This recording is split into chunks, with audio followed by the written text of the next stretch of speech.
Time for another board game review, and this time we have the game OTOA. I don't know how to pronounce it.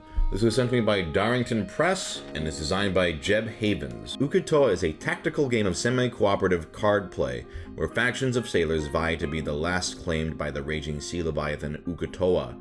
As the toothy mob OTOA ravages your ship, you have to run, push, and sacrifice others to win. Let me show you how to play. In OTOA, you are on two different two-player teams. At the beginning of the game, this board is actually randomly determined by you guys. I just did the simplest configuration here. The only thing that matters is that each tile can only have one arrow pointing at each tile. Otherwise, you can set up this board kind of however you want. And then the little sailors are placed on here at random, and OTOA is placed on the last tile. One thing I'll point out, I really feel like light green and dark green, not great choices for people colors, considering they look pretty similar. I don't know why they didn't just go like blue, like a nice blue, but whatever. Anyway, now you get these sort of faction tiles randomly distributed, and so each of you will have a faction tile between other players. So the player to my right, we share the dark green team. Oh, nope, that's the light green team. And the player to my left, we share the purple team. So when you're setting up, you actually have no idea which teams will be in your control.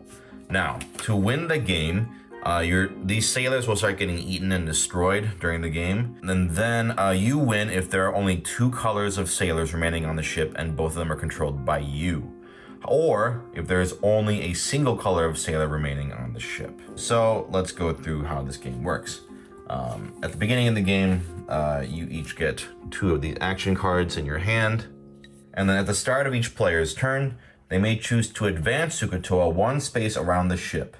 So let's say I will, because in my case, I'm not red, so goodbye.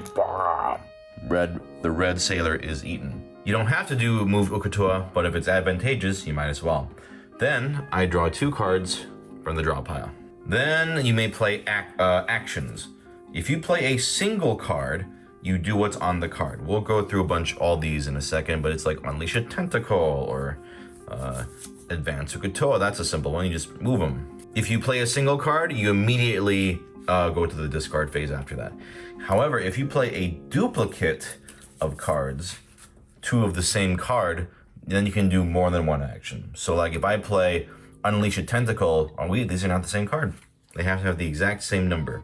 Here we go, something like this. If I play two of these, then I can do Unleash a Tentacle.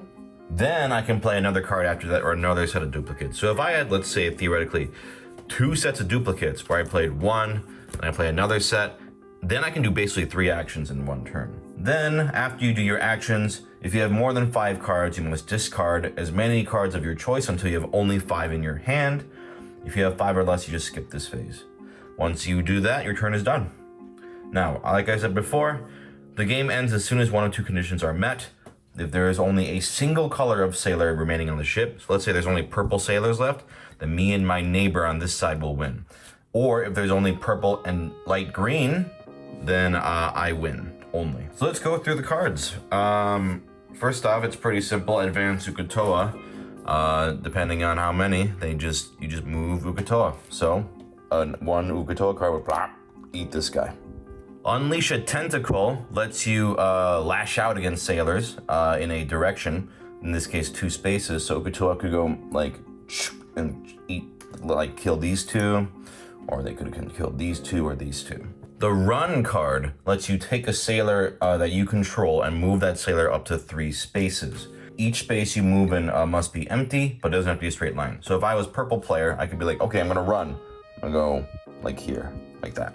The Push card, you choose any sailor you control and move that sailor up to 2 spaces. If there are any other sailors in the way that can be pushed into an empty tile, they get pushed into that tile.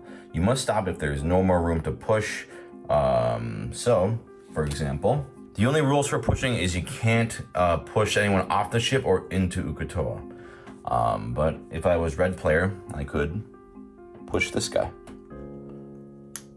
Like so. Take them instead is a card that you just choose a sailor you control and swap it with a sailor you don't control. So if I was red player and I don't control light green, I could, or I guess the vice versa. If I was light green and I don't control red, I can swap these two. Good luck, red. And that's it. Those are the cards. You just take turns playing cards, and guys get eaten up one by one, and then eventually somebody wins. And that's the game. So this game was a lot sillier than I thought it was going to be. I have no exposure to Critical Role, so I don't know anything about it. But I think my assumption was that it was going to be a much, gamier, deeper experience. But this is essentially a kid's game with big, mature D&D, like, paint on it. But, that's not necessarily a bad thing. Presentation-wise, I like the miniature. The meeples are funny, even though they kind of fall over easily.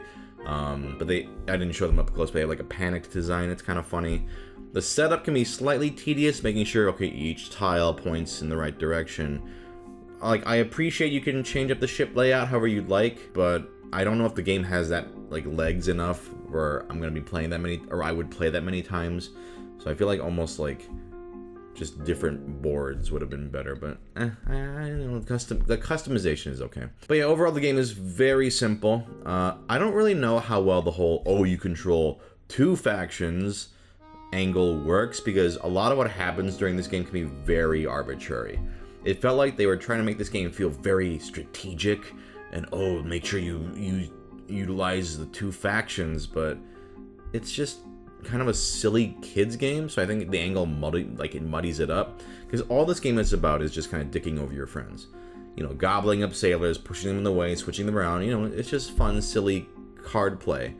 I think what this game needed was more card varieties. I get that they wanted to, like, if you collect 2 you get to play extra actions, but the most you can hold is 5 cards at the end of a turn, and it doesn't matter that much. I would have rather had, like, a lot more cards, and you can, I don't know, maybe do 2 actions a turn or something like that, or 1 action a turn. Go with a party game angle. Also, keep everyone to 1 color, simplify it, because I think the serious tone and the giving each other 2 factions and trying to make it seem so mature wasn't the right way to go for me, but maybe that's the Critical Role brand, I don't know. So as it is, I think it's okay. It's a little too short and simple, but it's decent fun to play. If you're a Critical Roller, or whatever you call yourselves, a Critical Role fan, I think it's a decent purchase for fun. If you're not, I don't think I'd recommend it, just because it's very simple. But if you do end up getting it, it's a cute little game.